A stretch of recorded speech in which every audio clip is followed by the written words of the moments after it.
पंचम अध्याय। अर्जुन बोले, हे कृष्ण, आप कर्मों के संन्यास की और फिर कर्मयोग की प्रशंसा करते हैं, इसलिए इन दोनों में से जो एक मेरे लिए भली भांति निश्चित कल्याणकारक साधन हो उसको कहिए। श्री भगवान बोले, कर्म संन्यास और कर्मयोग ये दोनों ही परम कल्याण के करने वाले हैं, परंतु उन दोनों में भी कर्म संन्यास से कर्मयोग साधन में सुगम होने से श्रेष्ठ है। हे अर्जुन, जो पुरुष न किसी से द्वेष करता है और न किसी की आकांक्षा करता है, वह कर्मयोगी सदा सन्यासी ही समझने योग्य है, क्योंकि राग द्वेष आदि द्वंद्वों से रहित पुरुष सुखपूर्वक संसार बंधन से मुक्त हो जाता है। उपर्युक्त संन्यास और कर्मयोग को मूर्ख लोग पृथक पृथक फल देने वाले कहते हैं, ना कि पंडित जन, क्योंकि दोनों में से एक भी सम्यक प्रकार से स्थित पुरुष दोनों के फलस्वरूप परमात्मा को प्राप्त होता है। ज्ञान योगियों द्वारा जो परम धाम प्राप्त किया जाता है, कर्म योगियों द्वारा भी वही प्राप्त किया जाता है। इसलिए जो पुरुष ज्ञान योग और कर्म योग को फल रूप में एक देखता है, वही यथार्थ देखता है। परंतु हे अर्जुन, कर्म योग के बिना संन्यास अर्थात मन, इंद्रिय और शरीर द्वारा होने वाले संपूर्ण कर्मों में कर्तापन का त्याग प्राप्त होना कठिन है, और भगवत स्वरूप को मनन करने वाला कर्मयोगी पर ब्रह्म परमात्मा को शीघ्र ही प्राप्त हो जाता है। जिसका मन अपने वश में है, जो जितेंद्रिय एवं विशुद्ध अंतःकरण वाला है, और संपूर्ण प्राणियों का आत्म रूप परमात्मा ही जिसका आत्मा है, ऐसा कर्मयोगी कर्म करता हुआ भी लिप्त नहीं होता। तत्व को जानने वाला सांख्य योगी जो देखता हुआ, सुनता हुआ, स्पर्श करता हुआ, सूंघता हुआ, भोजन करता हुआ, गमन करता हुआ, सोता हुआ, सांस लेता हुआ, बोलता हुआ, त्यागता हुआ, ग्रहण करता हुआ तथा आँखों को खोलता और मूंदता हुआ भी सब इंद्रियां अपने अपने अर्थों में बरत रही हैं, इस प्रकार समझकर निसंदेह ऐसा माने कि मैं कुछ भी नहीं करता हूँ। जो पुरुष सब कर्मों को परमात्मा में अर्पण करके और आसक्ति को त्याग कर कर्म करता है, वह पुरुष जल से कमल के पत्ते की भांति पाप से लिप्त नहीं होता। कर्मयोगी ममत बुद्धि रहित केवल इंद्रिय, मन, बुद्धि और शरीर द्वारा भी आसक्ति को त्याग कर अंतःकरण की शुद्धि के लिए कर्म करते हैं।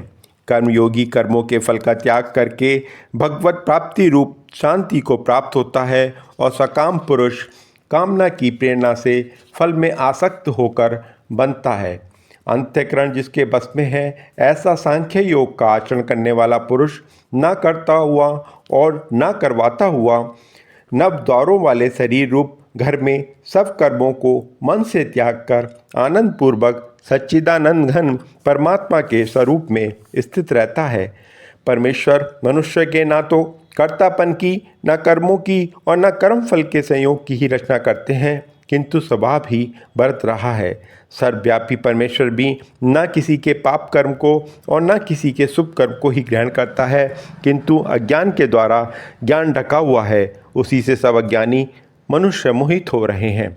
परंतु जिनका वह ज्ञान परमात्मा के तत्व ज्ञान द्वारा नष्ट कर दिया जाता है, उसका वह ज्ञान सूर्य के सदृश उस सच्चिदानंद घन परमात्मा को प्रकाशित कर देता है। जिसका मन तंद्रुप हो रहा है, जिसकी बुद्धि तंद्रुप हो रही है, और सच्चिदानंद घन परमात्मा में ही जिनकी निरंतर एक ही भाव से स्थिति है, ऐसे तत्परायण पुरुष ज्ञान के द्वारा पाप रहित होकर अपनोरवृत्ति को अर्थात परम गति को प्राप्त होते हैं। वे ज्ञानी जन विद्या और विनय युक्त ब्राह्मण में तथा गौ, हाथी, कुत्ते और चंडाल में भी समदर्शी ही होते हैं। जिनका मन समभाव में स्थित है, जिनके द्वारा इस जीवित अवस्था में ही संपूर्ण संसार जीत लिया गया है, क्योंकि सच्चिदानंद घन परमात्मा निर्दोष और सम है, इससे वे सच्चिदानंद घन परमात्मा में ही स्थित हैं। जो पुरुष किस प्रिय को प्राप्त होकर हर्षित नहीं हो और अप्रिय को प्राप्त होकर उद्गिन्न न हो, वह स्थिर बुद्धि, संशय रहित, ब्रह्म वेत्ता पुरुष सच्चिदानंद घन परमात्मा में एक ही भाव से नित्य स्थित है। बाहर के विषयों में आसक्ति रहित अंतःकरण वाला साधक आत्मा में स्थित जो ध्यान जनित सात्विक आनंद है, उसको प्राप्त होता है। तदंतर वह सच्चिदानंद घन पर ब्रह्म परमात्मा के ध्यान रूप योग में अभिन्न भाव से स्थित पुरुष अक्षय आनंद का अनुभव करता है। जो ये इंद्रिय तथा विषयों के संयोग से उत्पन्न होने वाले सब भोग हैं, यद्यपि विषयी पुरुषों को सुख रूप भासते हैं तो भी दुख के ही हेतु हैं और आदि अंत वाले अर्थात अनित्य हैं। इसलिए हे अर्जुन, बुद्धिमान विवेकी पुरुष उनमें नहीं रमता। जो साधक इस मनुष्य शरीर में शरीर का नाश होने से पहले पहले ही काम क्रोध से उत्पन्न होने वाले वेग को सहन करने में समर्थ हो जाता है, वही पुरुष योगी है और वही सुखी है। जो पुरुष अंतरात्मा में ही सुख वाला है, आत्मा में ही रमण करने वाला है तथा जो आत्मा में ही ज्ञान वाला है, वह सच्चिदानंद घन पर ब्रह्म परमात्मा के साथ एक ही भाव को प्राप्त सांख्य योगी शांत ब्रह्मा को प्राप्त होता है। जिनके सब पाप नष्ट हो गए हैं, जिनके सब संशय ज्ञान के द्वारा निवृत्त हो गए हैं, जो संपूर्ण प्राणियों के हित में रत हैं और जिनका जीता हुआ मन निश्चल भाव से परमात्मा में स्थित है, वे ब्रह्म वेत्ता पुरुष शांत ब्रह्म को प्राप्त होते हैं। काम क्रोध से रहित जीते हुए चित्त वाले पर ब्रह्म परमात्मा को साक्षात्कार किए हुए ज्ञानी पुरुषों के लिए सब ओर से शांत पर ब्रह्म परमात्मा ही परिपूर्ण है। बाहर के विषय भोगों को न चिंतन करता हुआ बाहर ही निकाल कर और नेत्रों की दृष्टि को भ्रकुटी के बीच में स्थित करके तथा नासिका में विचरने वाले प्राण और अपान वायु को सम करके जिसकी इंद्रियां, मन और बुद्धि जीती हुई हैं, ऐसा जो मोक्ष परायण मुनि इच्छा, भय और क्रोध से रहित हो गया है, वह सदा मुक्त ही है।